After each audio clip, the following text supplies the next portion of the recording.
Assalamualaikum warahmatullahi wabarakatuh.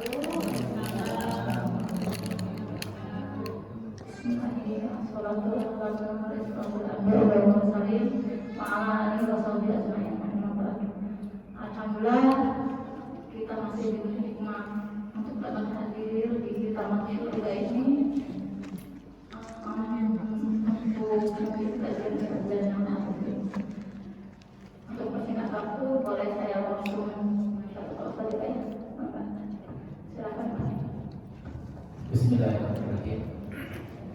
Assalamualaikum warahmatullahi wabarakatuh. Alhamdulillah, nahmaduhu wa nasta'inuhu wa nastaghfiruh wa natubu ilaihi min shururi anfusina wa min sayyiati a'malina may yahdihillahu fala mudilla lahu wa man yudlil fala hadiya lahu. Asyhadu an la ilaha illallah wa la syarika lahu wa asyhadu anna Muhammadan rasulullah alladzi la nabiyya ba'dahu. Allahumma shalli ala sayyidina wa habibina wa syafiina wa ruhina wa maulana Muhammadin wa ala alihi wa ashabihi wa man tabi'ahum bi ihsan ila yaumil din. Amma ba'd. Rabbi shrah li sadri wa yassir li amri wahlul 'uqdatam min lisani yafqahu qawli. Rabbi zidna ilman warzuqna fahman. Subhanaka la ilma lana illa ma 'allamtana innaka antal alimul hakim. Rabbana atina min ladunka rahmah wa hayyi lana min amrina rashada. Qala Allah ta'ala fil Qur'anil Karim, a'udzu billahi as-sami'il 'alim minasyaitonir rajim. Bismillahirrahmanirrahim. Qul a'udzu birabbin nas, malikin nas, ilahin nas, min syarril waswasil khannas, alladzi yuwaswisu fi sudurin nas, minal jinnati wan nas. Kala Rasulullah sallallahu alaihi wasallam, ittaqillaha ya kunta. Ibu jamaah ikhwatul iman rahimakumullah, dengan memanjatkan rasa syukur kehadirat Allah Subhanahu wa taala pada kesempatan pagi hari ini di akhir tahun 2022 di pertengahan bulan Desember, Allah Subhanahu wa taala masih berikan karunia nikmat kepada kita semua, sehingga semoga kita semuanya senantiasa di dalam keridhaan dan keberkahan Allah Subhanahu wa taala. Dan kita bersyukur seperti yang saya sampaikan di beberapa pertemuan yang lalu, bahwa siapapun yang Allah kehendaki kita jadi orang baik, maka Allah akan mudahkan kita memahami agama. Dan salah satu di antara cara kita memahami agama, Allah mudahkan kita datang ke majelis ilmu. Alhamdulillah. Ini sekalian, tema kita hari ini agak ngeri-ngeri sedang, yaitu tentang gangguan jin dan lain-lain. Sebetulnya dua-duanya sama, cuma beda sebutan dan beda kondisi. Gangguannya sama. Pertama, memang di dalam Al-Quran sudah cukup jelas bahwa jin itu salah satu di antara makhluk yang memang Allah ciptakan untuk ibadah kepada Allah. Kita tahu di dalam Al-Quran, wa ma khalaqul jinna wal insa illa liya'budun. Allah ciptakan jin dan manusia tujuannya untuk ibadah. Tetapi kita tahu bahwa seperti halnya manusia, jin itu walaupun dia muslim, walaupun dia ditugaskan ibadah, sama halnya dengan manusia. Ada yang baik, ada yang jahat. Karena sama-sama diciptakan oleh Allah, baik jin dan manusia, tujuannya untuk ibadah. Pertanyaannya, apa semua manusia jadi manusia baik? Adakah yang jahat? Jadi kalau ada orang yang bilang itu kan jin muslim, Pak. Pertanyaannya, apa semua orang muslim baik? Ada yang jahat, ada yang salah. Yakin? Bukan saya yang ngomong ya. Ibu yang bilang orang muslim itu jahat. Memang nyatanya begitu. Pencuri siapa? Orang muslim. Yang membunuh? Yang suka mabuk-mabukan? Yang merayakan hari Natal? Muslim juga. Padahal itu ada perayaan siapa? Bukan perayaan agama kita, tapi yang hadir yang banyak ngumpul-ngumpul siapa? Kira-kira orang baik kayak gitu? Halo? Jangan ada dusta di antara kita. Harus akui gitu. Artinya apa? Jadi ketika ada orang yang beralibi bahwa jin itu kan jin muslim, Pak, jin baik. Kita lihat dari asal usulnya ya. Allah begitu tegas menyampaikan kepada kita, wa ma khalaqul jinna wal insa illa liya'budun. Allah tidak saja ciptakan jin dan manusia, kecuali jin dan manusia itu ibadah. Berarti kalau suruh ibadah, harusnya manusia dan jin itu taat kepada Allah, benar nggak? Tapi ada nggak manusia yang taat sama Allah? Begitu juga dengan jin pun ada yang taat kepada Allah, senangnya gangguin manusia. Lihat di dalam surat An-Nas. Siapa yang disebutkan di situ? Jin dan kata-kata gitu. Yang dibikin rusuh di alam semesta ini juga cuma itu dua makhluk itu. Gitu.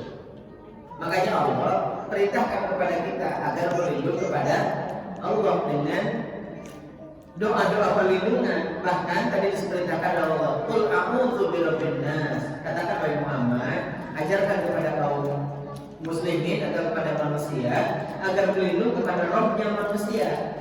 Siapa Rabbnya manusia? Allah Subhanahu wa ta'ala. Karena Rabb itu artinya ada tiga pengertian dari Rabb. Kan kita sering baca alhamdulillahi rabbil alamin. Qul a'udzu birabbil falaq. Qul a'udzu birabbin nas. Rabb itu artinya apa? Di dalam pandangan para ulama, para ahli bahasa, Rabb ini memiliki tiga arti. Rabb yang pertama, Allah itu sebagai pencipta. Jadi kalau kita mengatakan alhamdulillahirabbil alamin, segala puji bagi Allah pencipta alam semesta. Yang kedua, arti dari Rabb itu adalah pemberi rezeki.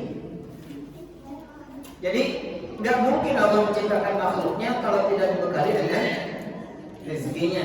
Gak usah apa ya? Gak usah takut gitu. Nanti kalau saya punya suami gimana? Nanti kalau saya punya anak gimana? Gak usah nanya-nanya. Semua makhluk yang lahir di muka bumi ini, yang hidup di muka bumi ini, Allah sudah bekali dengan rezekinya. Kenapa? Karena Allah sebagai penciptanya. Logis gak kira-kira? Allah ciptain makhluknya tapi tidak dikasih rezeki. Disengsarakan gitu. Kalau manusia banyak tuh dinikahi tapi tidak dikasih nafkah, ada nggak? Halo? Ada yang kayak gitu? Itu kan manusia gitu. Kejahatannya manusia itu begitu. Allah dinikahi tapi tidak dikasih nafkah. Dia punya anak tapi tidak dididik. Itu kan manusia. Tapi Allah Subhanahu wa ta'ala enggak bisa begitu. Kata Allah sampai di dalam Al-Qur'an, "Wa ma min dabbatin fil ardi illa 'ala Allahi rizquha." Apapun yang Allah lahirkan ke muka bumi ini, termasuk binatang melata, cacing, kuman, virus, itu semuanya Allah kasih rezekinya. Jadi kita benar-benar happy. Harusnya kita semangat dengan rezeki yang Allah sudah titipkan. Pagi-pagi sudah dapat permen. Di rumah belum tentu ada permennya. Datang ke pengajian dapat permen. Gitu. Ini kan rezeki yang Allah bagikan kepada kita. Dan saya katakan bahwa kita nggak pernah tahu di mana rezeki Allah, tapi Allah tahu rezeki kita itu disampaikan ke kita. Allah tahu, dan rezeki itu tahu, nyampe ke kita. Itu yang kedua. Jadi kalimat Rabb itu artinya Allah sebagai pemberi rezeki. Yang ketiga, selain ada Allah juga sebagai pencipta, Allah juga sebagai pemberi rezeki, Allah juga yang melindungi, yang memelihara kita.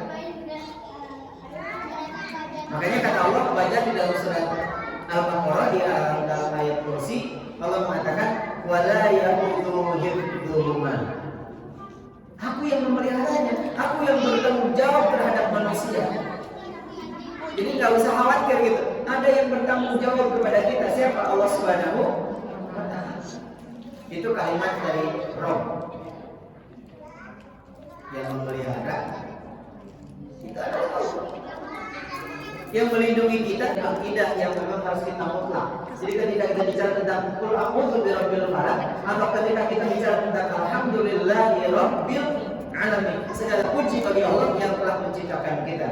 Segala puji bagi Allah yang telah memberi rezeki kepada kita. Segala puji bagi Allah yang telah memelihara kita. Masya Allah, kayaknya kalau kita ucapin alhamdulillah itu dalam, enggak kayak gitu. Bukan selewat gitu. Kan selama ini kita ucapin alhamdulillah gimana? Cuma lip service gitu. Cuma hanya ucapan lisan, enggak sampai nyentuh ke hati ucapan alhamdulillah itu. Makanya ketika ibu-ibu dapat infak atau rezeki atau mungkin nafkah dari suami, ucapin alhamdulillah. Tapi lewat gitu, kenapa? Cuma di sini. Coba kalau sampai ke sini ucapin alhamdulillah gimana tuh? Walaupun cuma dikasih 100 juta, nikmat banget gitu. Serius Bu?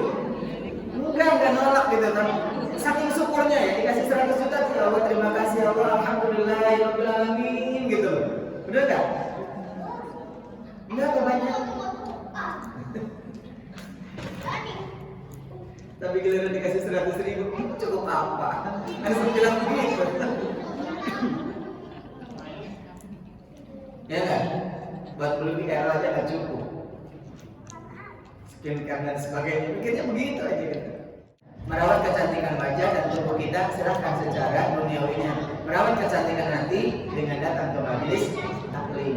Nanti kita akan membahas ciri-ciri gangguan jin dan ciri-ciri yang terkena gangguan ain dan apa solusinya. Nanti akan kita bahas. Mudah-mudahan waktu kita cukup. Saya cuma ingin menyebutkan ciri-cirinya aja. Kemarin juga toksik cuma ngasih ciri-cirinya aja ya. Yang merasa alhamdulillah, yang merasa terlalu. Hanya ingin menyampaikan tentang ciri-cirinya saja. Baik, tapi kita perlu bahas dulu. Lanjut ayat tadi atau surat tadi. Qul a'udzu birabbin nas, malikin nas. Allah itu rajanya manusia. Jadi kita harus tunduk patuh kepada siapa? Kepada raja. Siapa raja kita? Allah Subhanahu wa taala. Bukan gubernur, bukan bupati, bukan presiden, karena mereka semuanya rajanya adalah Allah. Itu hanya aturan regulasi dunia yang harus kita taati. Tetapi ketaatan kita yang sesungguhnya harus taat kepada sang raja, yaitu Allah Subhanahu wa taala. Karena kalimatnya malikin nas, ilah nas, sesembahan manusia. Jadi kalau menanti, kalau beribadah hanya kepada Allah. Ini makanya menurut para ahli tauhid, ayat ini menjelaskan tentang 3 tauhid.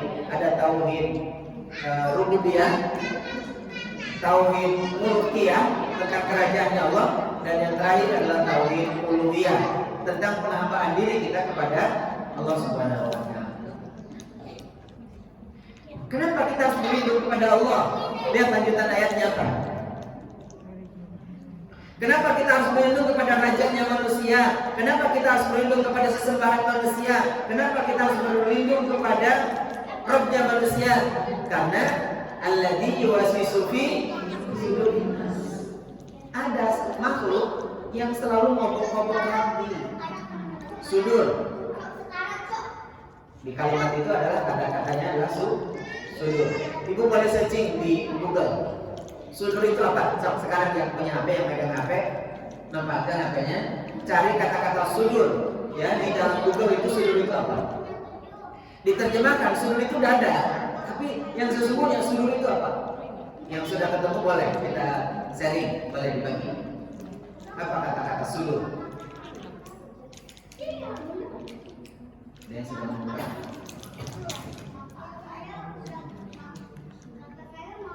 Kalimatnya kan sudurinas. Apa kata sudur? Ya? Keringat. Pakai son, Bu. Bukan S doang, tapi SH. Pakai itu dari S. Sudur. Dada. Cuma dada doang? Dimensi hati.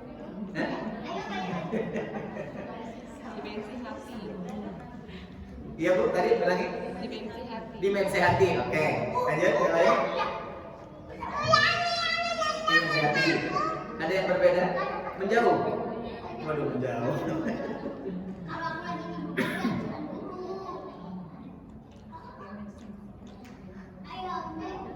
Dimensi hati itu berbagai. Ada rasa kecewa, ada rasa sedih, ada rasa kangen, rindu, marah, jengkel, dendam. Itu dimensi hati. Dia menyelinap ke situ.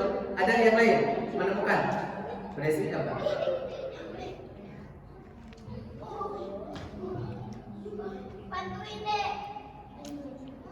Ada yang baik?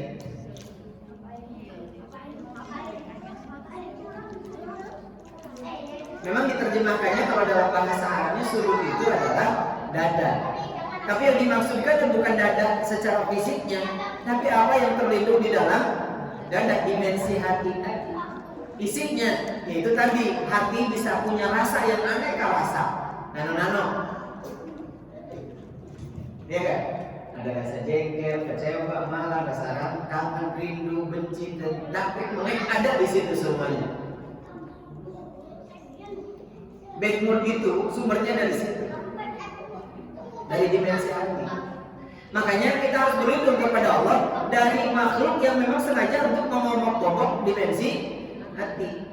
Bu, tidak sedikit maaf ya, yang saya temukan dalam hubungan rumah tangga, hubungan suami istri saja, mereka sudah siap berlayar, tiba-tiba bad mood muncul. Pernah ngalamin? Hati-hati itu. Tiba-tiba lagi sudah mau melakukan itu, ada kata-kata yang terucap, hanya jadi bad mood. Hati-hati, itu ada bagian daripada bisikan-bisikan syaitan. Makanya kalimatnya, qul a'udzu birabbin nas, malikin nas, ilahin nas, min syarril waswasil khannas, alladzi yuwaswisu fi sudurin nas minal. Tuh, yang bikin hancur hati siapa? Yang bikin rusak hati siapa? Jin dan yang lihat ke saya manusianya, Bu. Nggak enak saya. Teganya itu, dia pas bilang manusianya lihat ke saya. Begitu nyatanya. Tidak sedikit orang-orang yang begitu sangat brutal hanya gara-gara ulah manusia. Tidak sedikit manusia juga mereka yang jadi baik gara-gara juga ada manusia. Di pertemuan yang lalu sudah saya sampaikan, dalam diri manusia fa'alhamaha fujuraha wa taqwaha. Dalam diri manusia ada kefujuran, ada kejahatan dan ketakwaan. Maka mereka tahu dimensi hati kita ada dua poin yang utama ini. Karena ketakwaan kan aneka ragam. Sholatnya, zakatnya, puasanya, hajinya, thalabul ilminya, baca Qurannya, itu kan dimensi takwa. Benar gak? Sementara dimensi fujur hati kita adalah jengkel, kesel, marah, benci, dendam, cinta, sayang, rindu dan lain sebagainya. Itu adalah dimensinya. Dan jin itu tahu hati kita punya dua dimensi besar, dua dimensi utama. Maka mereka menyelinap dalam hati kita. Yang rindu berubah menjadi benci, yang sayang berubah menjadi dusta, macam-macam. Atau sebaliknya, ya kan? Sebaliknya bahkan yang benci jadi rindu. Banyak hal yang seperti itu. Makanya Allah mengingatkan kepada kita, kalau mau benci jangan berlebihan, kalau mau sayang jangan berlebihan, karena akan menjadi penyakit hati. Kenapa? Karena tadi menyelinaplah jin, alladzi yuwaswisu fi sudurin nas, dia mengobok-obok hati kita, jin dan manusia. Makanya ibu-ibu kalau suka jangan sembarang kalau curhat, kalau lagi sering sama orang. Kadang-kadang sengaja dikomporin. Kita lagi cerita tentang suami karena mungkin suaminya rada kurang baik. Dan teman yang sebelahnya, udah sih kamu masih muda, minta cerai aja sih, kamu masih laku, kamu juga masih bisa hidup kamu sama yang lain juga. Kan hebat banget ngomong kompornya dulu. Makanya di luar sana banyak yang hancur keluarganya gara-gara salah curhat. Atau kepada curhat yang teman lamanya, ya udah disamper sama dia. Udah lah, suami kayak gitu mau kabar bener, ini sama gue dari dulu juga kan, buat ilmuin dulu. Itu ada kesempatan gitu, cari kesempatan. Kalau nyuruh cerai dengan sengaja kan nggak mungkin, ini ada celah. Kalau dia lagi ada masalah, ini kesempatan buat gitu kan. Kayaknya hancurlah mereka gara-gara curhat jadi celembok.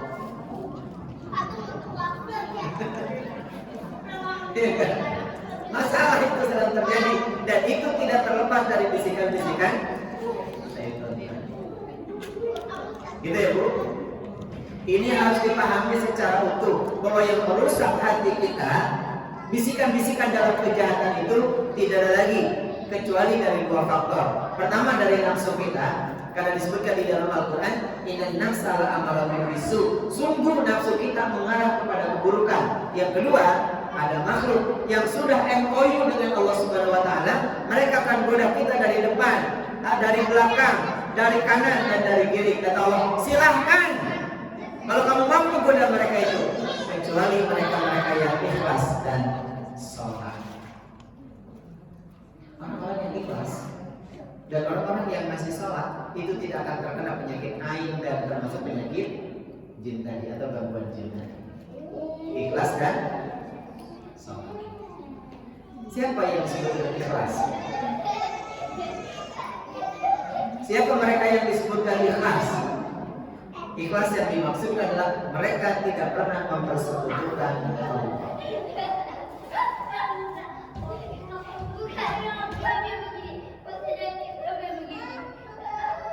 Jadi orang-orang yang disebutkan tidak mempersekutukan Allah itu tidak akan ada sinyal dalam tubuhnya kemusyrikan.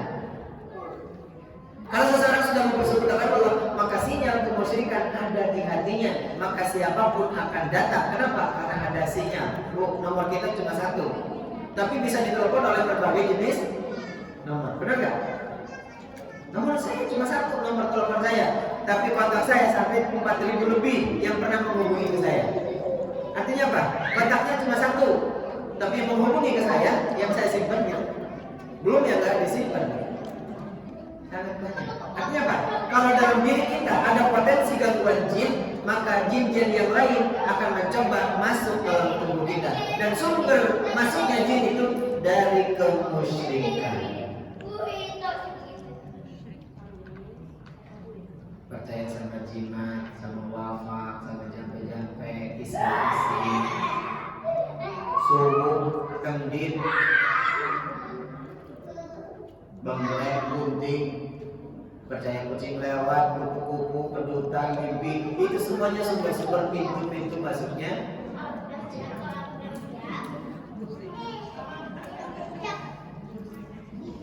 Itu sumber-sumbernya, sumber pintunya.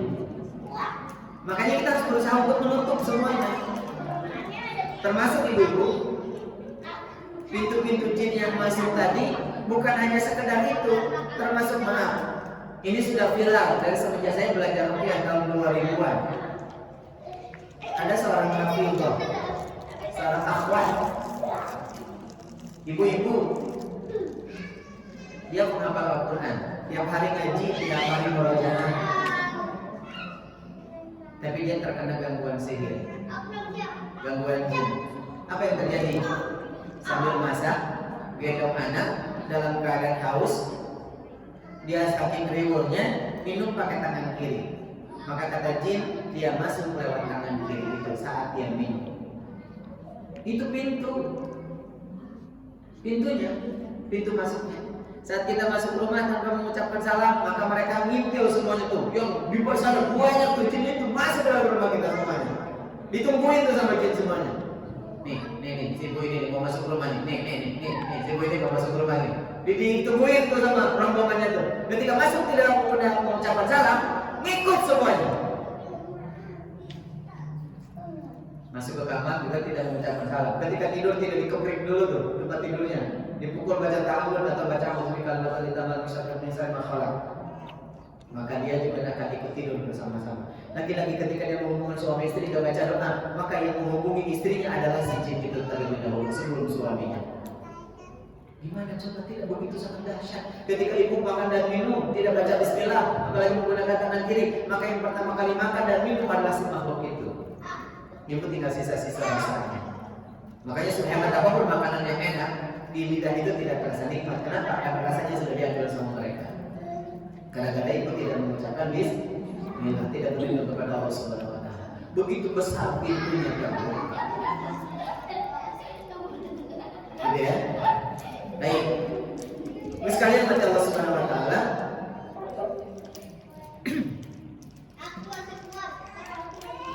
Apa ciri-ciri yang terkena gangguan jin? Ciri-cirinya aja ya. Nanti selanjutnya bisa konsultasi secara privat dengan saya atau mungkin di forum ini boleh ditanyakan untuk penyelesaiannya.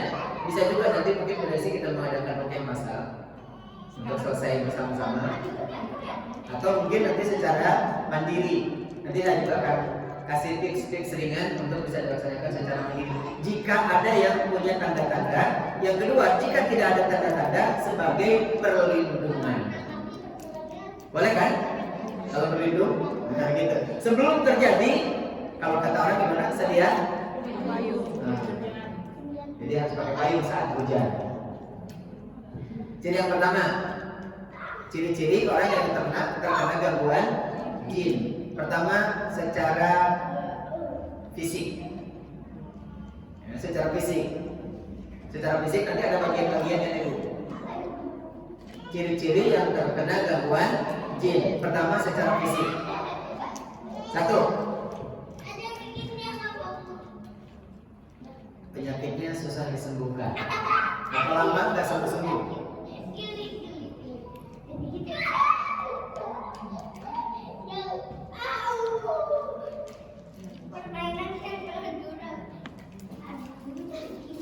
Kedua, tidak ditemukan jenis penyakitnya. Jadi diagnosanya itu nggak ketemu, kata dokter ini tidak ada penyakitnya Pak, Bu. Jadi secara medis tidak ditemukan diagnosa penyakitnya. Tapi orang itu merasa sakit aja badannya, bukan hatinya ya Bu. Kita belum bicara hati, bicaranya fisik.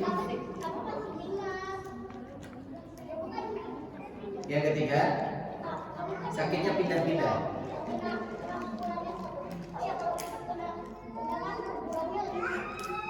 Sakitnya pindah. Sakitnya pindah-pindah. Kadang sakit di kepala, kadang sakit di pundak, kadang sakit di perut. Melayang. Kata kasar melayang. Yang melayang. Healing Bu. Penyakitnya healing jalan-jalan. Itu kemana-mana dia kalau curhat.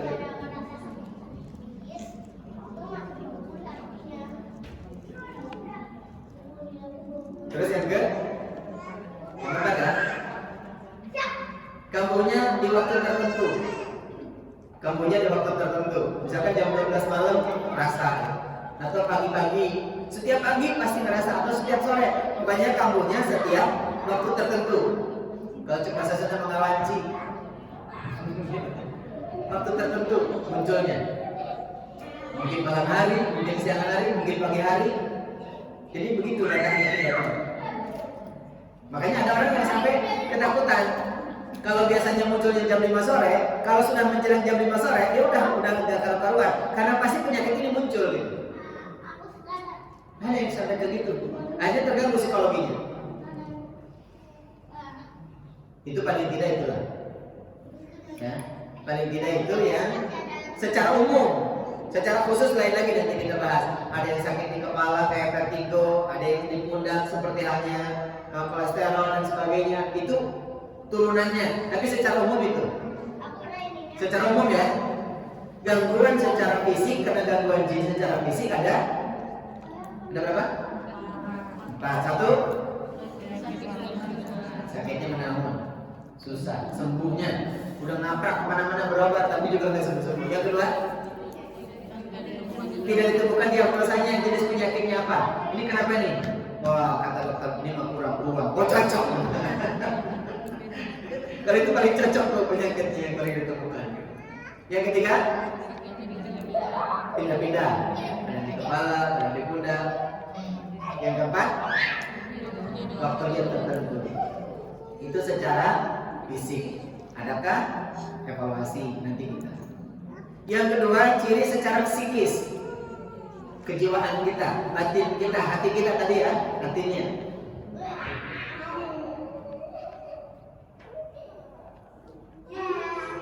Yang pertama, suka was-was. Was-was. Apa was-was? Panik. Ya gitu. Panikan, kagetan, terus khawatir atau ragu-ragu, itu was-was kategorinya. Cemas. Ya, itu satu paket itu kalimatnya was-was. Yang kedua, tiba-tiba sedih gitu. Nggak tahu penyebabnya, tiba-tiba meler dan stres gitu. Dia aja bawaannya. Nggak ada masalah, lagi happy gitu, lagi healing bahkan gitu. Tiba-tiba melo. Saya bacanya.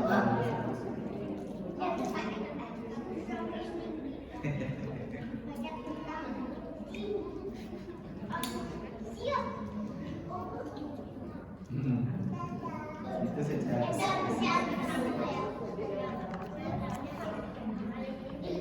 yang kedua, yang ketiga,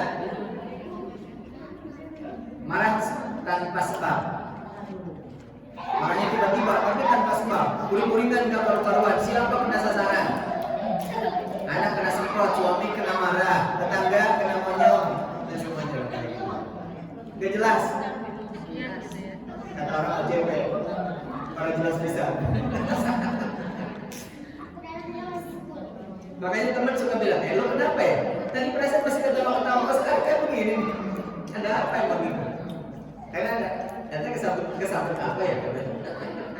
Pernah nggak diceritakan oleh teman? Atau kita pernah nggak dikasih ke orang kayak gitu? Udah tiba-tiba aku, iya kan? Tadinya baik-baik aja gitu, gitu. Kaget kita. Makanya kenapa gitu?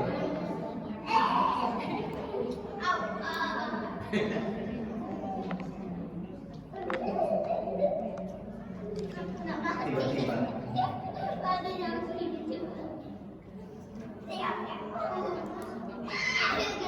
iya, tanpa sebab. Dan selalu sebab munculnya gitu.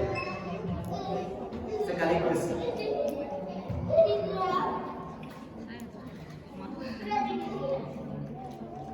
Kemudian yang berikutnya, ini secara psikologis ya, secara batinnya. Salah satu di antaranya juga egois. Toksik itu kan secara umum ya. Secara bahasa kerennya egois. Egois itu semuanya yang ada di toksik itu. Itu egois semuanya. Hati-hati. Mereka doang nih. Pokoknya udah gitu-gitu aja. Pokoknya terserah gua gitu. Kenapa sih lo ngurusin gua gitu? Nah, emang keras. Kalau lembek nggak bisa pakai helm. Ini yang paling unik. Kalau bencinya berlebihan, kalau sukanya suka berlebihan, umum saja dulu. Nanti kita sekarang sedang mendiagnosa diri kita sendiri dengan tahu ciri-ciri, bukan untuk orang lain. Kita lihat pada diri kita, adakah yang seperti ini? Makanya kenapa kita harus butuh belajar? Karena supaya kita tahu. Kalau sudah tahu, kalau ada kita buang, kalau tidak ada, alhamdulillah. Dan kita jaga diri kita dengan sebaik mungkin. Tujuannya itu bukan untuk apa-apa. Paham ya? Saya menyampaikan ini bukan karena saya begini dan begitu, tapi tujuannya mari kita baik-baik dengan Allah. Yang ketiga, faktor agama. Dari sisi faktor agama, apa sih gangguannya dalam sisi spiritual kita? Pertama, kalau sholat lupa rakaat sholat.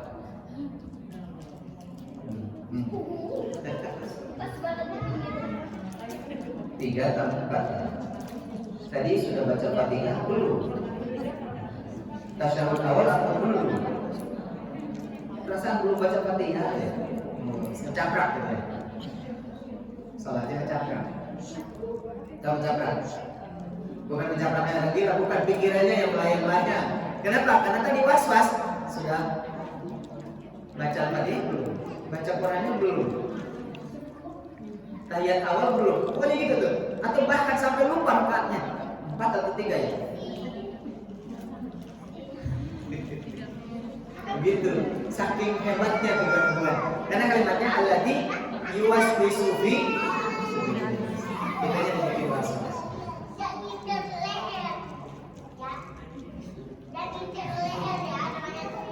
Ini gak usah nanya sama saya sama diri sendiri. Pernah nggak begitu? Nah, berarti ada. Yang kedua, kalau baca Quran ngantuk.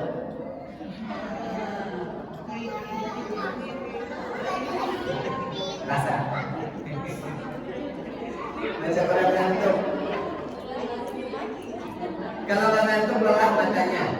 satu jenisnya lah. Bisa ngantuk, bisa lelah, bisa kayak burem. Mata kita padahal kalau baca WA itu semalaman seharian kuat. Tapi giliran pas baca Quran baru 2 menit sampai digini-gini mata digisik-gisik gitu. Ada apa ya di mata gitu? Kayak seperti ada awan, ada yang menghalangi.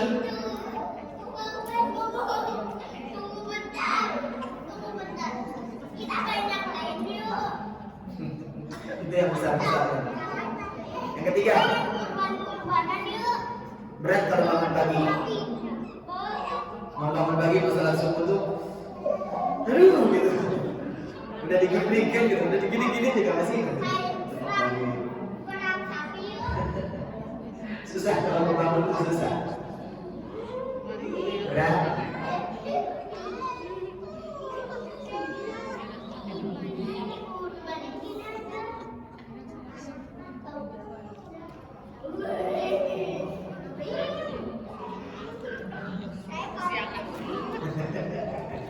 Gitu ya.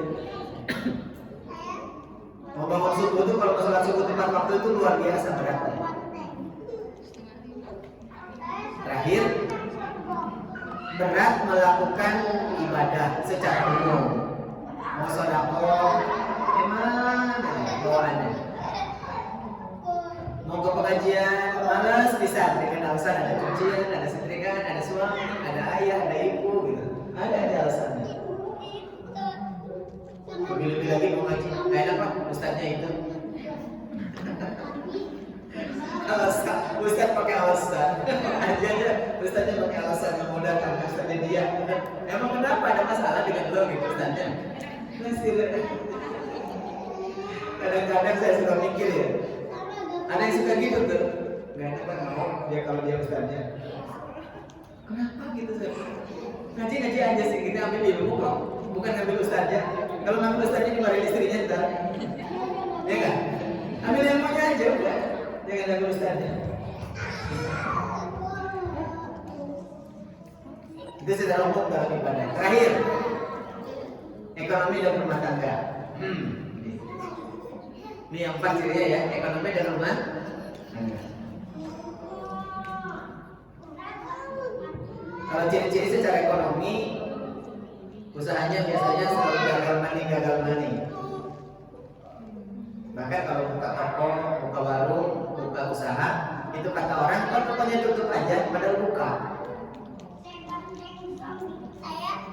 Dibilang tempat usahanya tutup, padahal saya 2 bulan yang lalu atau 3 bulan yang lalu ada ibu-ibu dia punya workshop baru ditinggal suaminya. Untung ada orang kepercayaannya. Turun drastis karena menurut pelanggannya yang sudah biasa datang ke situ workshopnya itu tutup. Padahal kata pegawainya saya buka tiap hari. Kok saya sering ditelepon gitu sama customernya. Bu, kalau workshopnya tutup terus, ketika dia cek ke karyawannya ada dan dia sengaja datang tiba-tiba tanpa pemberitahuan. Bukan memang. Tapi kata pelanggannya tutup. Ini sama budi itu sisi ekonomi. Jadi apa ya sulit untuk berkembang dengan ibadah. Atau kalau bekerja sebentar berhenti lagi, bekerja sebentar dipecat lagi gitu, kayak gitu. Makanya ada gangguan dalam sisi ekonomi, nggak stabil. Kadang-kadang lebih besar pasak daripada dia. Sebelum menikah, siapapun dia, baik laki-laki maupun perempuan, kebahagiaan milik dia sendiri. Tapi kalau sudah menikah, kebahagiaan milik bersama. Kalau ada seorang pasangan yang ingin memiliki kebahagiaan hanya untuk dirinya, maka ini sudah tanda-tanda kehancuran dalam rumah tangga. Ada suami yang pengen bahagia sendiri, pulang kerja, nongkrong dengan teman-temannya, cekakak cekikik, main kongko, kopi, ngerokok. Istri tidak pernah diajak untuk bahagia. Ini tanda-tanda kehancuran. Begitu juga dengan istri ingin bahagia sendiri, Karena dulu biasa chatting dengan teman-temannya, biasa shopping dengan teman-temannya, biasa jalan dengan teman-temannya. Setelah menikah gue juga lakukan, tidak peduli dengan suaminya yang sedang kedinginan di dalam rumah atau sedang dimanapun, itu pun tanda-tanda kehancuran dalam rumah tangga. Jadi bahagia kita waktu sebelum menikah itu milik sendiri, tapi ketika sudah menikah bahagia itu milik bersama. Ketika baru punya anak, maka kebahagiaan menjadi milik bersama dengan anak-anak. Jangan sampai ibu bapaknya bahagia sendiri masing-masing, tapi anak tidak dilibatkan dalam kebahagiaan kita, itu juga akan hancur. Dan lagi-lagi itu namanya adalah ada jin jasim dalam rumah tangga yang menghancurkan tatanan kebersamaan, sakinah, mawaddah, warahmah. Tujuan menikah apa? 3. Sakinah, mawaddah, warahmah. Tapi ketiga-tiga yang tidak ditemukan, pastikan itu satu di antaranya adalah karena ada gangguan jin jasim namanya. Gangguan jin.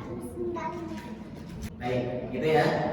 Ciri-ciri gangguan jin ada 4. Turunannya silahkan dicatat di ingat. Begitu ya turunannya. Dan itu cuma menyebutkan ciri-cirinya saja. Lanjut, kita masih ada waktu bicara tentang masalah ain. Ain, ghain. Kita secara langsung atau ada orang yang melihat gambar kita atau foto profil atau SW-nya atau selfie-nya dan pokoknya gitu. Orang itu lihatnya seneng gitu ya. Kalau solcan boleh bu, kalau solcan itu solehan dan kalau solcan, waduh gimana? Pokoknya dunia itu milik dia, yang lain itu gak ada artinya. Sehingga orang melihatnya, kalau dilihatnya sama orang biasa aja, nggak ada unsur kebencian, nggak ada unsur kedengkian, aman. Tapi yang kita khawatirkan, emang orang senang semua sama kita, kan juga. Makanya saya wanti-wanti itu sama ibu-ibu yang baru lahir anaknya, jangan senang-senangnya di-upload gitu. Kan di pamer-pamer itu dengan senangnya dari mulai lahir di videoin, di-upload fotonya dan segala macamnya, dengan segala macam tingkahnya, kayaknya mungkin sampai kayaknya pun dipoto. Saking senangnya tuh punya anak gitu. Emang orang senang semua? Kan enggak gitu. Dia khawatirkan ada orang yang benci dengan foto itu, maka mengakibatkan anak kita tiba-tiba panas dingin. Enggak pada apa, tiba-tiba naik gitu. Temperaturnya. Temperatur tinggi ya. Obatnya mudah bu, kalau darah tinggi dibacok kakinya, nanti darahnya turun. Darahnya kan di atas tinggi, bacok aja kakinya, nanti turun darahnya. Wah itu sadis tuh. Gitu, temperaturnya tiba-tiba darahnya demam gitu, rewel gitu. Itu bisa jadi karena atau sering sebagian ulama mengatakan bukan hanya faktor karena benci, karena hasad, tapi juga karena ternyata karena kagum. Karena kagum. Sampai orang bilangnya buset, cantik. Tidak menyebut masya Allah. Dua-duanya aman bu. Dua-duanya aman. Sebagai ulama, kalaupun masih suka selfie, masih pengen upload foto anak, disertakan dong kalimatnya, masya Allah. Biar yang lihatnya sambil baca. Paling tidak kebimbing tuh. Karena kalau tidak ada tulisannya, yang lihatnya mungkin tidak baca captionnya. Ya enggak? Tapi kalau ada captionnya di situ, setidaknya orang yang lihat itu baca walaupun di hatinya. Nah, itu bisa menjaga. Sebaiknya sih enggak. Sebaiknya. Tapi kalau coba-coba tetap pakai selfie, bikin SW, bikin lagi apa dan segala macamnya, silakan. Tapi jangan lupa sertakan kalimat perlindungan kepada Allah Subhanahu wa Ta'ala. Itulah namanya ain. Ya, ain. Al-Jauziyah dalam Jadul Ma'adnya mengatakan begini. Ain bukan hanya lewat jalan melihat, bahkan orang buta sekalipun bisa membahayakan sesuatu. Lalu dia bisa memberikan pengaruh ain meskipun dia tidak melihat. Banyak kasus yang terjadi yang menunjukkan bahwa ain bisa menimpa seseorang yang hanya lewat khayalan tanpa melihat. Ibnu Qayyim al-Jauziyah ini adalah ulama pakar hati. Jadi saya belajar dari beliau dalam buku-bukunya bagaimana cara menata hati. Ternyata hati-hati dengan hati. Ada orang yang cuma hayalan doang, nggak kelihatan orangnya tapi kebayang. Gini, gitu dan segala macamnya. Itu mengakibatkan siapa yang kita bayangkan dengan kebencian kita atau dengan kekaguman kita mengakibatkan orang lain terkena. Jadi dari mana dimulainya supaya tidak terkena aib? Pertama dari diri sendiri, yang kedua kita gak boleh begitu sama orang lain karena membahayakan. Inilah yang disebut dengan ujung-ujungnya nanti ada namanya ilmu pelet. Ilmu pelet itu sumbernya dari hati. Dari hati. Ilmu pelet itu sumbernya dari hati sebetulnya. Jadi kalau tiap hari dia ingat ya sama seseorang, dibayangkan, diingat-ingat, dirasakan bagaimana kalau saya bersama dia dan segala macamnya, itu sampai itu sinyalnya. Sampai sinyalnya, tanpa harus ditelepon, tanpa harus di WA, tanpa harus dikirim foto dan surat. Cukup dikirim dengan bahasa hati kepada yang bersangkutan. Jangan dicoba ya.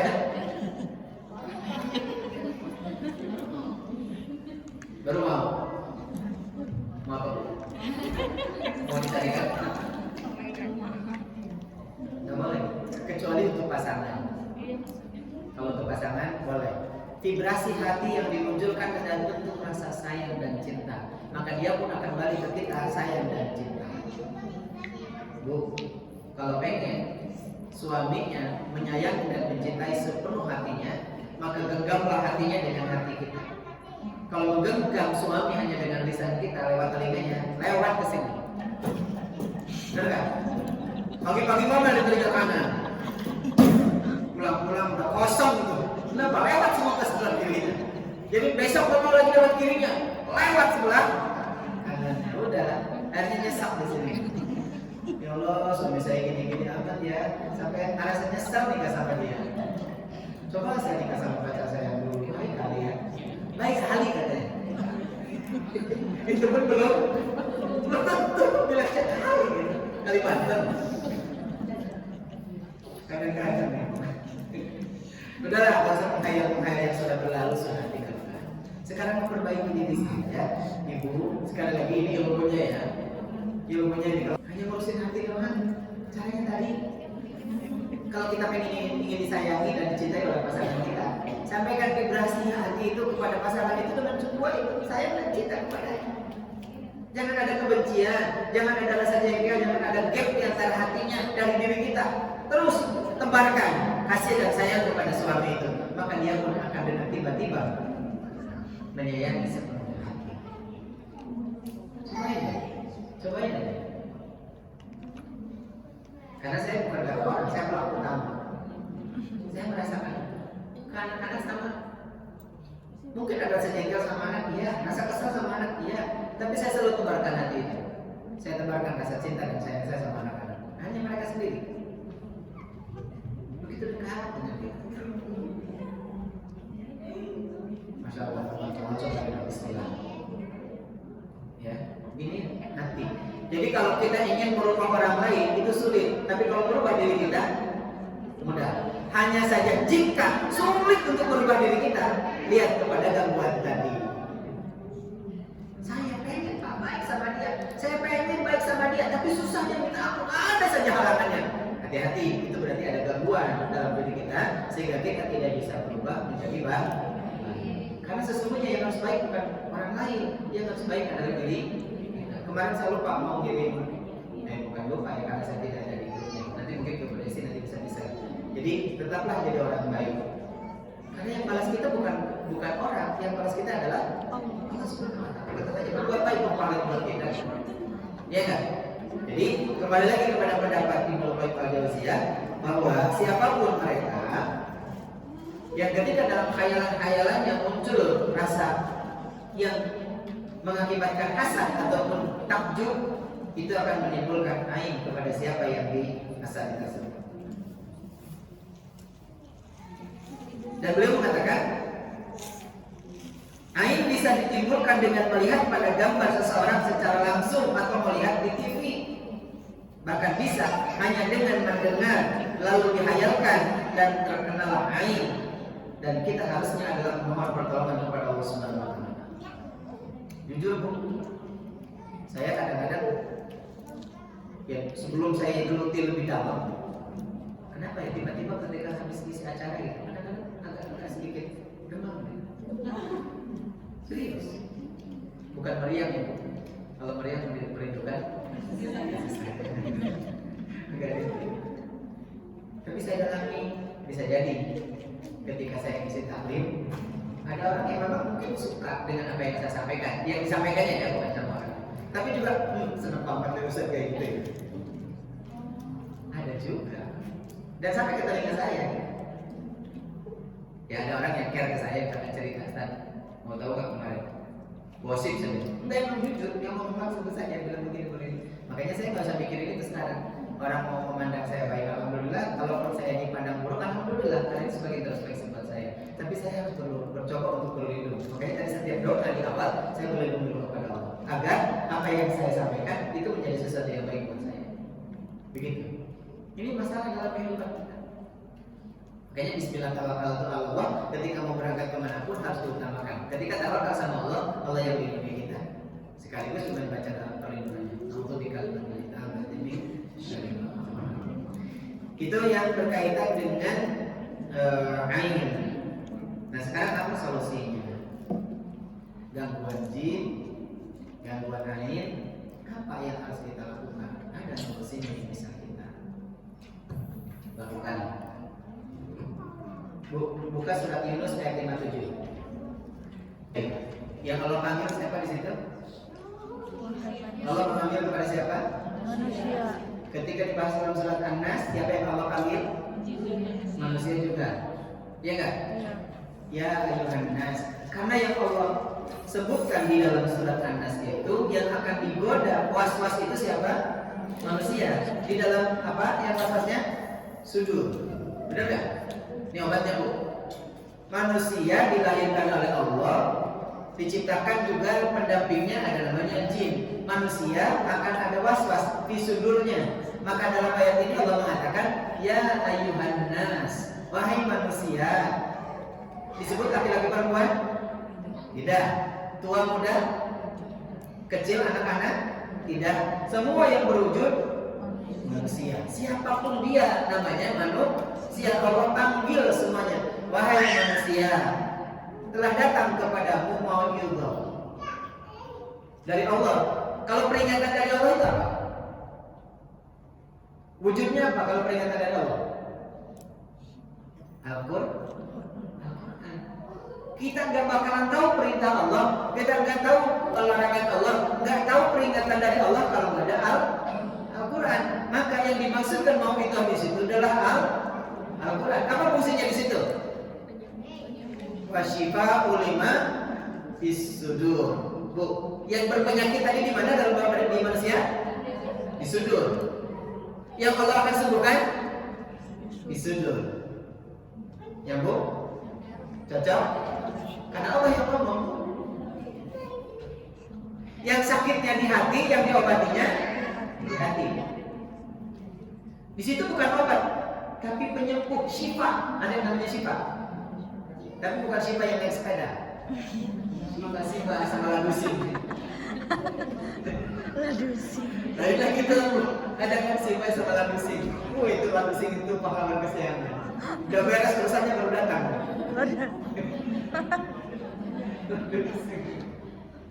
Saya suka lucu kalau dampingin anak.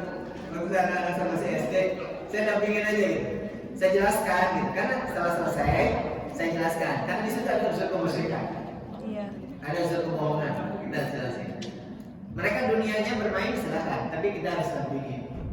Baik, Allah Subhanahu Wa Taala tahu bahwa dalam diri manusia ada penyakit hati tadi, gangguan jin dan ain.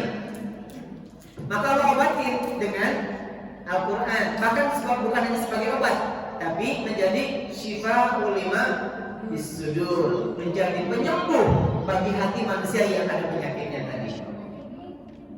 Keren nggak? Keren. Masya Allah. Hebat tuh Allah yang luar biasa tahu gitu. Yang kedua, apa manfaatnya dari Quran tadi? Bukan hanya sekedar sebagai penyembuh, tapi juga sebagai huda. Apa huda itu? Petunjuk. Mapnya kehidupan. Kita mau jalan kemana saja, Allah pasti kasih petunjuk itu. Kamu ke sini ya, jangan ke sana. Nanti kalau ke sana belok dikit, salah, ada rumah duda. Nah. Keren lagi dudanya, durian. Namanya durian sawit. Udah keren, sampainya banyak duit. Durian sawit. Hati-hati jangan salah belok. Makanya ada Al-Quran. Al-Quran itu sebagai petunjuk. Zainal, kesini kamu yang benar nih. Jangan kesini ya. Oke lah, kalau begitu. Jadi lurus saja perjalanan hidupnya itu baik-baik saja gitu. Yang ketiga, warahmah. Benar gak? Di ujung kalimatnya. Kalimatnya syifa lima fi sudur wa huda warahmah. Lil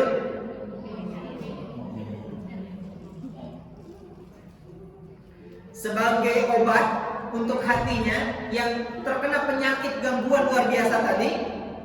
Yang kedua, sebagai petunjuk untuk maju dalam kehidupan dalam kebaikan. Dan yang ketiga, sebagai kasih sayang Allah. Jadi orang-orang yang baca Quran akan mendapatkan 3 poin sekaligus. Disembuhkan penyakitnya. Karena kita masuk surga itu bukan karena masalah kita. Kita masuk surga itu karena rahmat Allah. Betapa kasih sayang Allah begitu banyak buat kehidupan kita. Darah kita bisa mengalir begitu deras tanpa disuruh sama kita. Jantung kita berdetak terus setiap saat. Disuruh nggak sama kita? Dibikin tembak nggak? Enggak. Tapi dia terus berdetak kayak begitu. Kenapa? Karena Allah sayang sama kita. Dan banyak lagi kasih sayang Allah yang akan diberikan kepada kita. Tapi akan lebih dahsyat lagi Allah kasih sayangnya jika Allah Subhanahu wa taala memberikan kemudahan kepada kita untuk membaca Al-Qur'an. Apa yang harus kita baca secara umum? Ada yang dibaca secara khusus? Ada. Karena memang Al-Quran bisa dibaca secara umum, bisa dibaca secara khusus. Kalau secara umum berarti baca Quran dari mulai surat Al-Baqarah sampai dengan An-Nas sudah selesai diulang lagi. Gak usah milih-milih. Baca Quran gak usah milih-milih, kecuali yang sudah ditentukan. Misalkan setiap malam baca surat Al-Mulk sama Waqiah. Setiap malam Jumat atau hari Jumat baca surat Al-Kahfi boleh, karena itu ada ketentuannya. Tapi ada surat yang dibaca setiap saat yang tidak ada batasannya. Dari Al-Baqarah terus Ali Imran, kemudian An-Nisa, Al-Maidah sampai dengan An-Nas diulang lagi. Itu secara umum. Secara khusus ada ayat yang dibaca, surat yang dibaca sesuai dengan malamnya atau harinya. Tadi misalkan ada surat Al-Mulk, ada surat Al-Kahfi dan lain-lainnya. Ada juga yang kedua adalah yang dibaca secara khusus yang berkaitan dengan doa perlindungan. Ibu, ya, ada yang dibaca doa khusus untuk doa perlindungan atau dikenal dengan ruqyah mandiri. Ada namanya doa ruqyah mandiri. Apa yang dibaca? Ibu tadi sudah saya jelaskan. Ada ciri-ciri orang yang terkena gangguan jin. Ada orang yang terkena ain. Obatnya baca Quran secara keseluruhan, silakan. Tapi ada baca Quran yang boleh dibaca secara khusus dengan diniatkan untuk meruqyah diri sendiri dan anak serta keluarga, termasuk rumah. Boleh meruqyah rumah. Pertama, ruqyah mandiri. Ya. Pertama ruqyah mandiri. BCA nggak usah diajak, cukup mandiri aja. Dari apa lagi? Dari pemerintah. Ya sih, nggak apa-apa. Tinggal transfer. Ada namanya mandiri. Apa yang dibaca Bu? Ini terakhir yang mandiri. Pertama baca ta'awud. A'udzubillahi minasyaitonirrajim. Ta'awud ya. Jangan lupa setiap baca Quran didahului dengan baca ta'awud karena perintahnya fa idza qulal Quran fasta'in billahi minasyaitonirrajim. Kalau kamu baca Quran maka mulailah dengan baca ta'awud. A'udzubillahi minasyaitonirrajim. Yang kedua baca bismillah sudah pasti. Yang ketiga baca surat Al-Fatihah.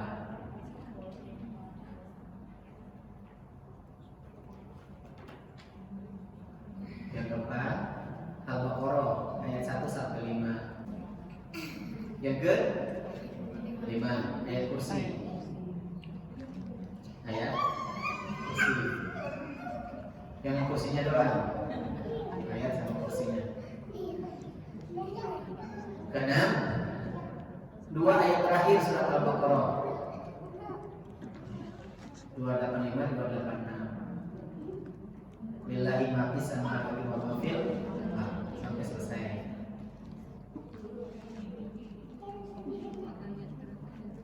Ya, 2 ayat terakhir surat Al-Baqarah. Yang ke-7 surat Al-Ikhlas.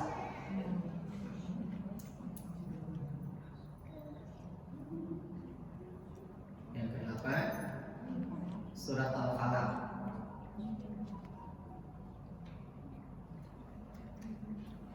Ke-9 surat An-Nas.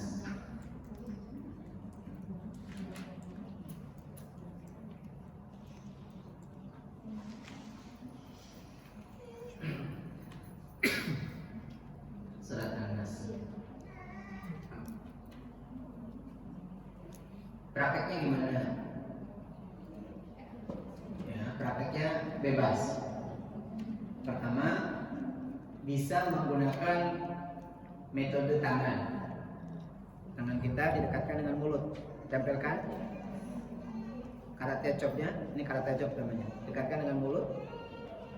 Baca tadi, boleh 1 kali, boleh 3 kali. Setiap 1 kali baca, kalau mau 1 kali, setiap 1 kali baca tiupkan.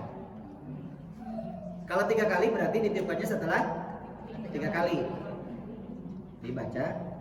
Terakhir, walaupun bacanya 1 kali, ditiupkan 1 kali. Terakhir ketika surat An-Nas, tiupkannya 3 kali. Kemudian setelah itu niat dalam hati, ya Allah, saya meruqyah tubuh saya. Usapkan ke seluruh tubuh, dari mulai ubun-ubun sampai telapak kaki. Usap-usap aja. Kalau buat anak sama, baca untuk anak. Ya, ya Allah, saya niat meruqyah anak saya. Usapkan dari mulai ubun-ubunnya sampai ke telapak kaki anak. Meruqyah suami, silakan. Tapi jangan lama-lama ngusap yang di tengahnya.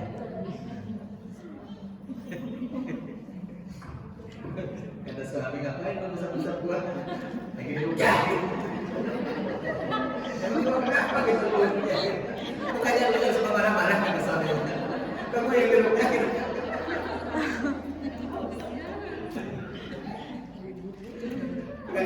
Bukan kata suami. Bukannya lu yang suka marah-marah.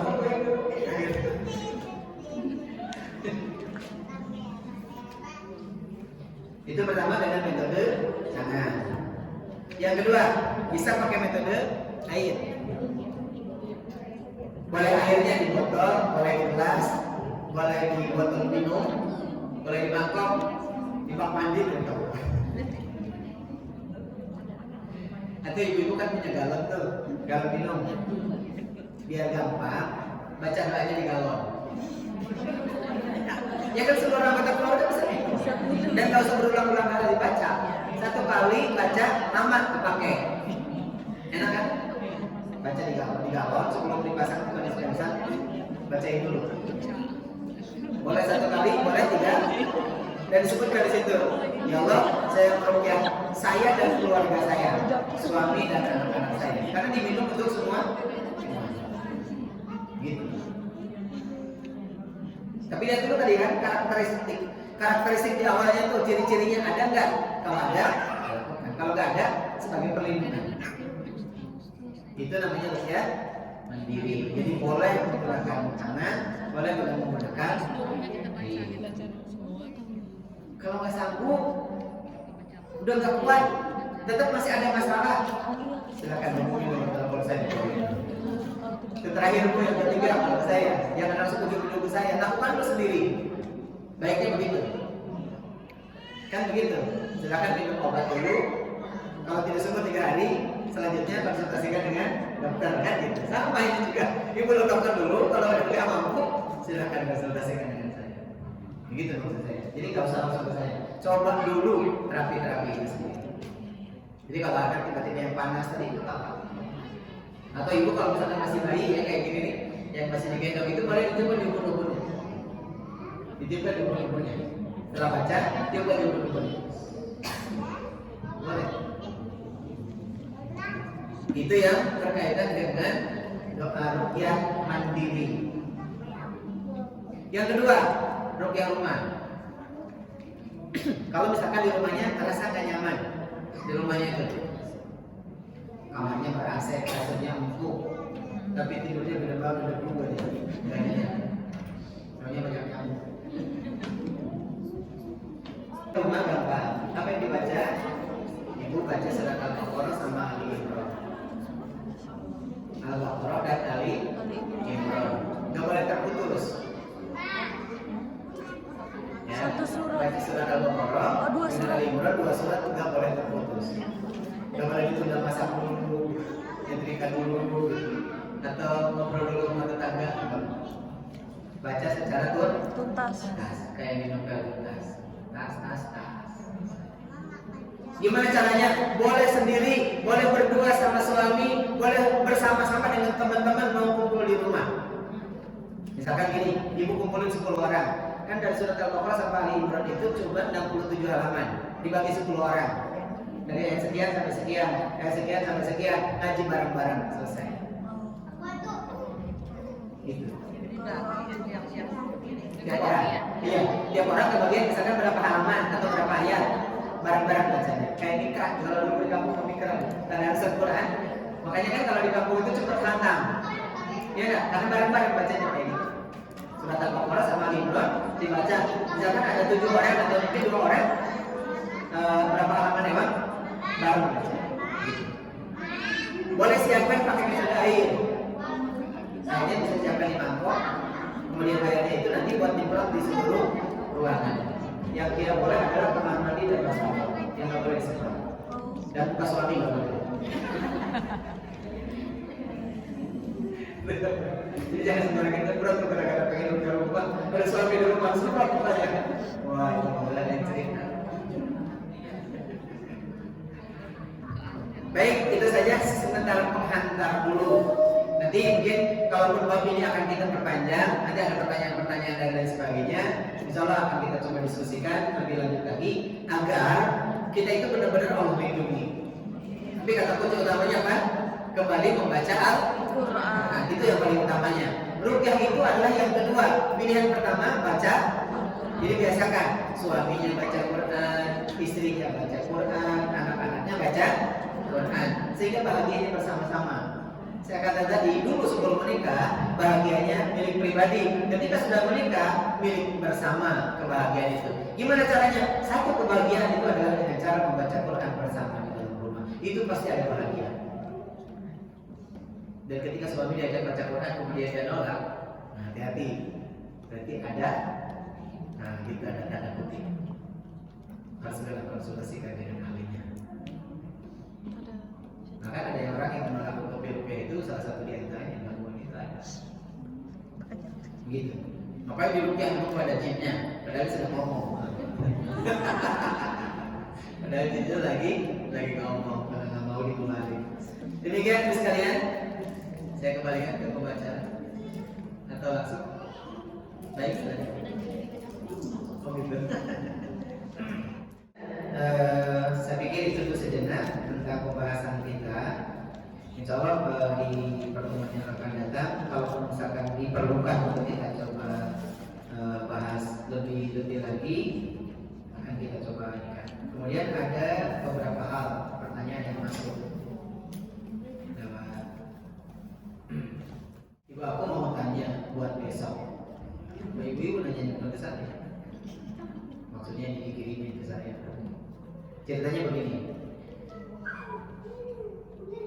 Mamaku sampai mulutnya terkunci dan diikuti 5 makhluk halus dari rumah kosong. Apa benar gangguan jin? Dan karena kami nggak tahu, lalu memanggil orang pintar. Ini suka minum telur angin.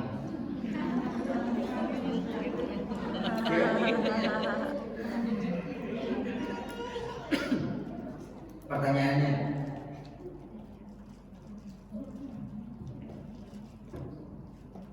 dosa gak kami ke keluarganya? Orang pintarnya cuma membacakan doa-doa ayat-ayat Al-Quran, terus ada ayat doa tapi bukan buat diminum, tapi buat disiram ke halaman rumah dan belakang rumah. Gak ada syarat-syarat lain. Terus kalian, peruqyah itu ada 2 jenis. Ada ruqyah yang syar'iyah, ada ruqyah yang syirkiyah. Apa bedanya? Kalau ruqyah yang syar'iyah, ketika kita baca Quran, baca doa-doa ruqyah, semua orang boleh mendengar bacaannya. Yang pertama. Yang kedua, dia tanpa menggunakan media ataupun syarat apapun dan tanpa pantang. Misalkan gini, kalau hari ini saya pantang nggak bisa. Atau harus ada syarat kembang, minyak, ayam hitam, beras hitam, kain hitam, kapansa hitam, atau pajar hitam, atau pertunda hitam di sana. Gak begitu. Tapi semuanya jadi syarat. Yang gitu-gitu tuh jangan. Termasuk juga di dalam prosesnya. Biasanya kalau ruqyah itu adalah berkaitan dengan yang berbeda jenis. Kalau ruqyah yang syar'i itu adalah menyarankan untuk berwudu dan tidak bersentuhan langsung, menggunakan sarung tangan ke atas sedikit. Sementara yang ruqyah syar'iyah itu ada syarat, ada pandang, ada media dan lain sebagainya. Dan ketika dia bacakan ayat-ayat di akhir, orang yang bacanya juga tidak terdengar. Pokoknya kalau enggak, yaudah disiramin aja atau diminum aja, atau bahkan ada benda-benda yang suruh ditempel atau ditanam. Judulnya ruqyah. Tapi kalau ya ini nanti ditempel di depan pintu, atau mungkin di kamar, atau nanti tanam di halaman rumah dan sebagainya. Itu sudah jelas, walaupun tak punya ruqyah, adalah itu sebagai ruqyah syar'iyah yang mengandung kemusyrikan. Begitu, ini jawabannya. Jadi tinggal dilihat saja. Kalau memang itu yang dilakukannya oleh para peruqyah, dan ibu boleh tanya, kalau peruqyah yang syariah itu tergabung nggak dengan Asosiasi Ruqyah Syariah Indonesia atau ARSY? Kalau dia tergabung, ya. Kalau belum tergabung, berarti abal-abal. Itu cara mencari tanda-tandanya. Begitu. Itu pertanyaan yang pertama. Semoga ada jawaban. Kalau tidak nanti tidak puas, karena saya bukan untuk membahasnya. Kalau merokok itu gangguan jin, apakah cara untuk menghentikannya harus diruqyah juga? Iya, memang. Lihat di dalam Al-Quran, innal mubadzirina kanu ikhwana syayatin. Perbuatan mubadir itu temannya setan. Merokok itu perbuatan mubadir di dalam hukum Islam disebutkan merokok itu sebagai perbuatan mubadir, dan mubadir itu temannya setan, dan itu bisa diruqyah. Saya mungkin salah satu di antara yang pernah bergabung dengan mereka para perokok. Kalau saya sih mungkin dari awal, dari sejak kecil, alhamdulillah mulut saya AC. Ibu tahu di bagian AC, salah satu larangannya apa? Dilarang merokok. Dan mulut saya alhamdulillah sampai hari ini mulut AC dari sejak kecil. Saya pernah dulu dipancing-pancing sama ayah saya. Nah, mau merokok bareng? Ini ada. Bahkan orang tua saya pernah mancing. Kamu boleh merokok kalau kamu sudah bekerja, sudah punya penghasilan. Kalau alhamdulillah sampai hari ini saya tidak pernah beli dengan merokok untuk berhasil. Pernah kelas 2 SMA tahun 87, saya kena prank sama teman. Dia anak yang putus sekolah dari sekolah lain, kemudian pindah ke sekolah yang saya sedang sedang menduduki. Di kelas 2 saya naik ke lantai atas, di lantai 2 bareng teman-teman pada merokok gitu. Kemudian saya dikasih undangan filter yang coklat. 2 atau 3 kali hisapan saya oleh. Saya lemparin rokok itu ke muka teman saya. Kurang ajar kamu meracunin saya. Dari situ mulut saya bola saya sampai hari ini. Karena saya tahu bahwa itu bahaya. Ibu lihat di sana, di covernya apa? Membunuhmu, racun bahkan. Jadi yang pasien merokok itu tidak bisa baca. Iya. Ada kan tulisan di situ membahayakan? Jadi yang merokok adalah dia tidak bisa. Tidak. Dan itu bisa. Ada dua metode dengan cara menghentikan merokok. Metode utamanya adalah niat yang baik dari dirinya untuk berhenti. Itu yang paling utama. Metode yang kedua bisa dengan ruqyah, bisa dengan metode spiritual, emosional, kuliner teknik, bisa di-tapping. Ya. Jadi beberapa kasus pasien-pasien saya ingin berhenti merokok, alhamdulillah enggak nunggu berjam-jam, 25 menit sudah bisa berhenti merokok. Karena saat itu pula ketika dia bisa merokok dalam keadaan pahit dan bahkan sampai mata, setelah itu dia sudah selesai berhenti. Begitu ya. Jadi insya Allah bisa. Masalah merokok tadi sudah disampaikan, dalam Islam tidak mengajarkan itu karena Rasulullah juga tidak merokok dengan para sahabatnya. Kalau saja merokok itu baik, Rasulullah dan para sahabat pasti melakukannya. Benar kan? Pertanyaan terakhir, bagaimana mensikapi secara lahir selain mendoakan pada orang yang sangat benci pada kita tanpa alasan jelas? Dan orang tersebut jelas memiliki ciri-ciri gangguan jin yang nampak. Gimana sikap kita? EGP? Bu, ada mensikapi mereka yang baik sama kita dijawab oleh Allah dalam surat Al-Imran, surat yang ketiga ayat 159. Catat yang bertanya ya, yang bertanya atau mungkin ibu nanti bisa diteruskan lagi pada yang bersangkutan. Jawabannya surat Al-Imran, surat yang ketiga ayat 159. Perhatikan ayatnya. A'udzubillahi minasyaitonir rajim. Fabima rahmatin minallahi linta lahum walau kunta faddan ghalidhal qalbi lanfaddu min hawlik fa'fu anhum wastaghfir lahum wa shawirhum fil amr fa idza azamta fatawakkal 'ala Allah innallaha yuhibbul mutawakkilin. Fabima rahmatin minallahi linta lahum. Kalau bukan karena rahmat Allah, maka hati kamu itu akan saling membencinya. Bermusuh-musuhan. Walaupun tafadhal ghalidhal qalbi lanfaddu min hawlik, dan kalau mereka semuanya saling membenci, saling kasar, saling keras, maka mereka pasti akan berjauhan. Tapi jika ada orang yang benci ke kita, marah ke kita, senang ke kita, musuhin kita, wastaghfirullah, kata Allah, mohonkan ampun. Baiknya kita tuh begitu, kata Allah. Kalau ada orang yang benci sama kita, udah, wastaghfirullah. Yang pertama, fa'fu anhum, maafkan dia. Dimaafkan aja. Dia mau bersikap seperti apa, mau ngapain ke kita seperti apa, maafkan. Fa'fu anhum. Yang kedua, wastaghfirullah. Mohonkan ampun di tengah malam, ya Allah. Tetangga di sebelah rumah tiap hari mau nyamuk saya. Kalau saya dapat ke dia buru-buru ya apa buang muka, mungkin bukannya banyak, sehingga di buang muka. Ngomong sama orang itu, saya ikhlasi Allah dengan perlakuan dia, dan saya maafkan dia, ya Allah. Mohon dia ampuni segala dosa-dosanya. Bisa jadi dia bersikap seperti itu karena banyak dosa. Maafkan. Mohonkan ampun. Yang ketiga, wasyawirhum fil amr. Apa yang dimaksud dengan wasyawirhum fil amr? Klarifikasi. Ajak baik-baik ngobrol, datang ke rumahnya bawa makanan, bawa minuman, bawa goreng. Dia berbuat jahat, balas dengan kebaikan, gak masalah. Kita silaturahim. Itu cara yang terbaik yang dilakukan oleh Allah menurut pandangan Allah itu. Jadi jangan dimusuhin lagi sama kita. Gitu ya. Jadi hendaknya kita wasyawirhum fil amr, sambil tanya, sambil ngobrol-ngobrol. Ada pasti kalian kan selama ini kayaknya ke saya itu gimana gitu. Enggak, bukan apa-apa, saya kebetulan aja lagi menurut saya lagi ada masalah. Biasa kan ya gitu. Padahal iya benci sama kita, pas ditanya bilangnya enggak ada apa-apa, saya biasa-biasa aja sama ibu baik kok. Padahal dia musuhin kita. Itu namanya kena penyakit toksik, manipulasi, berpura-pura baik padahal jahat. Gitu ya, mungkin barangkali itu beberapa pertanyaan yang bisa dijawab pada kesempatan ini yang berkaitan dengan pertanyaan yang telah panggil tadi.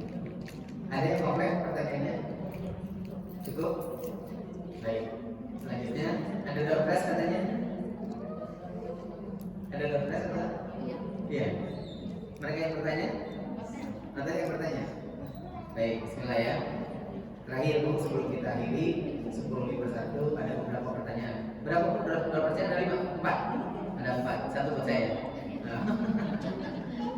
Baik, ada beberapa pertanyaan. Ibu siapkan jawabannya. Baik. Kehidupan kita memang sangat begitu banyak sekali ya problematika yang bisa membahayakan kehidupan kita. Ibu-ibu boleh sebutkan ciri-ciri gangguan ini minimal 2. Silakan. Baik, mana yang lebih dulu? Ayo pojok itu deh. Ini kalau cepat, ya silakan. Walaupun di pojok tapi cepat ya. Silakan. Silakan. Mau langsung dikasih? Nanti. Baik, terakhir ya. Setelah saya pulang aja dan saya kayak gitu. Yang berikutnya, pertanyaan berikutnya. Ibu, tadi sudah disebutkan bahwa ciri-ciri gangguan jin secara fisik, secara psikis, secara agama, ekonomi dan rumah tangga itu sangat banyak. Ibu boleh sebutkan ciri-ciri gangguan secara psikis minimal 2 atau silakan. Baik. Silakan. Yang secara fisikis suka was-was atau cemas, Ya. terus suka sedih, baperan gitu ya. Baperan, betul. Egois, sesamukan kalau benci berlebihan, kalau suka berlebihan. Baik. Alhamdulillah, kalau itu berdua ya. Pertanyaan yang terakhir. Hormat hati agar kita terhindar dari gangguan jin yang Allah sudah sebutkan tadi. Sebutkan dalam surat apa ayat berapa? Ya, silakan. Surat Yunus ayat berapa? Ayat 50, 57. Oh iya benar. Baik, catat dulu. Satu lagi ya. Siap-siap, satu lagi. Sebutkan bunyi surat An-Nas. Ya, silakan. Ini ibu ragu-ragu. Bunyinya surat An-Nas.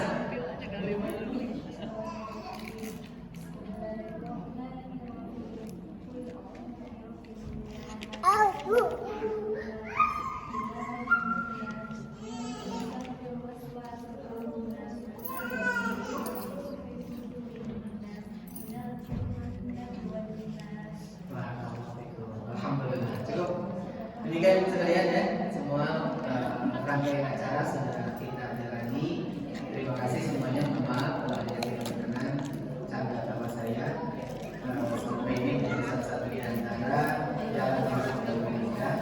Dan sekali lagi, jika ada hal yang perlu didiskusikan, sharing dengan saya terbuka 24 jam untuk berkomunikasi. Walaupun mungkin jawabannya bisa tertunda. Demikian dari saya. Kami pilih untuk pada yang tidak akan tahu berkumpul. Wahyu dalam Subhanallah wa bihamdihi asyhadu an la ilaha illa anta astaghfiruka wa atubu ilaik. Wa akhiru